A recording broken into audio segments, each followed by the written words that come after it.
If discipline was all about willpower, the smartest people in the world would never struggle. But here is the truth most people never hear. The reason you can't stay disciplined has nothing to do with effort. It has everything to do with self-identity. If you stay with me until the end, you will understand why forcing discipline actually backfires. Trying again and again. Using more pressure. But pressure never creates consistency. It only creates short bursts of obedience, which are almost always followed by a collapse. Think about it. Here's a fundamental truth. The brain does not. You have just been using the wrong tool for the job. Here is a fundamental truth. The brain does not run on motivation. It runs on self-definition. Every single action you repeat sends a signal to your brain about who you are. And the brain's primary job, its core function, is to protect your identity, not your goals. This is a critical distinction. Your brain is wired to keep you consistent with the person you believe you are. Even if that person is not who you want to be, it values consistency over aspiration. This is exactly why discipline feels so exhausting when your identity is unclear. Here is where it gets more interesting. When you try to force a new habit, you are essentially asking your brain to act against how it sees you. That action creates an amount of internal conflict. It's like trying to drive a car with the emergency brake on. This conflict drains your mental and emotional energy, making even simple tasks feel. It becomes a constant battle, climbing a mountain. So when you tell yourself, I need to be more disciplined, what your brain actually hears is, this behavior is not who I am. It interprets your words as a sign that this new action is foreign, that it does not belong to your core self. This is because the brain's job is to protect your current self-identity. Therefore, it resists new habits or goal. It throws up roadblocks. It whispers excuses. It does everything in its power to return you to what feels familiar and safe, even if what is familiar is unproductive. Now, let us look at highly disciplined people. We often imagine them as superheroes of willpower, who constantly fight internal battles and winning through great force. But that is not the reality. Here is the truth. They don't constantly force themselves to do things. They hardly go into a long debate with their mind. It is not because they are inherently stronger or better than you. It is because their actions are in perfect alignment with their self-image. That is why there is no internal conflict with their mind. The brain is an efficiency machine. It just happens. You don't have to think about every turn. You just navigate smooth without maintaining any serious alertness. Your brain has fully automated the route. That is why.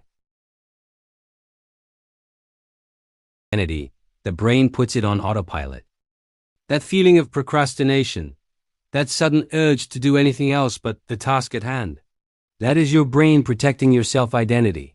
This explains why two people can attempt the exact same habit and have completely different experiences. For one person, it feels like constant friction, a daily struggle. For the other, it feels like easy flow, something natural. The difference is not their level of motivation or the quality of their plan. The difference is self-identity, which the brain has automated before now. One person sees the habit as who they are becoming, while the other sees it as a difficult task they have to do. So, discipline is not created at the level of behavior. It is not about finding the perfect morning routine or using the right productivity app. Discipline is created at a much deeper level, the level of self-identity clarity. When your identity is vague, your brain negotiates. Clarified self-identity normally asks questions like, when should we really start? Maybe today or tomorrow would be better.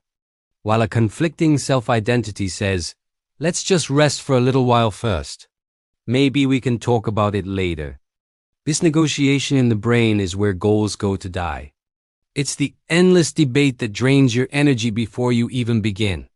But when your identity is crystal clear, the brain simply executes. There is no debate. There is no drama.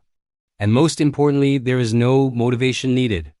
Think about the behaviors in your life that you never question. Brushing your teeth. Entering when someone calls your name.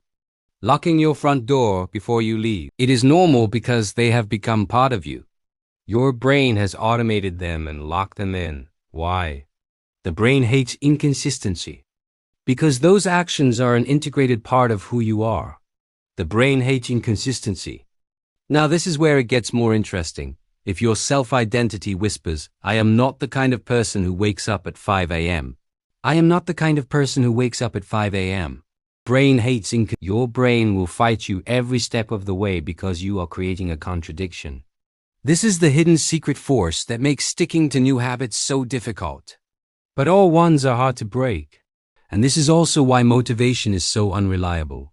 It always fades after a few days or weeks. Motivation is like a glass shot of caffeine. It can temporarily override your identity, giving you a short-term boost to push through the resistance. But identity always wins in the long run. You cannot outrun your own self-image forever.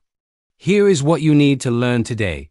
True mental clarity, the kind that builds lasting change and recognizable self-identity, begins when you stop asking, how do I force myself to do this?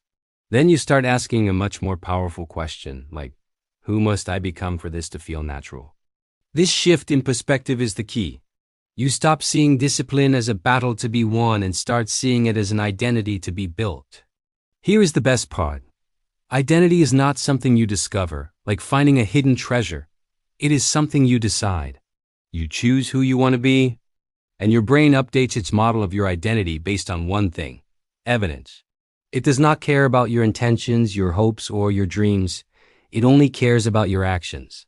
This is why small, consistent actions matter so much more than dramatic, one-time efforts. Each small steps of action is a piece of evidence. Each small steps of action is a piece of evidence. It is the proof you are providing to your brain. Every time you act in alignment with your chosen identity, your brain rewrites its story about you. Rather, you are casting a vote for the identity of, I am a healthy person. With each page you write, you are casting a vote for, I am a writer. I am the kind of person who shows up. Every time you finish a task, you prove it to your brain unconsciously. Every time you finish a task, you prove it to your brain unconsciously. I am the kind of person who finishes what they start. Every time you keep a promise to yourself, you solidify this and your brain updates your system. I am the kind of person who has integrity. Once this identity shift begins to happen, discipline stops feeling like resistance and starts feeling like alignment. It feels good, it feels right. You are no longer pushing a boulder uphill. It feels good. It feels right. You are flowing with the current. You don't rise to the level of your goals. You fall to the level of your identity. It's simply who you are. Stay consistent long enough and one day you will realize something surprising. You are no longer trying to be disciplined. If this gave you a new sense of clarity, please like the video. Be sure to subscribe for more psychology that helps you build real, lasting consistency. Thanks for watching.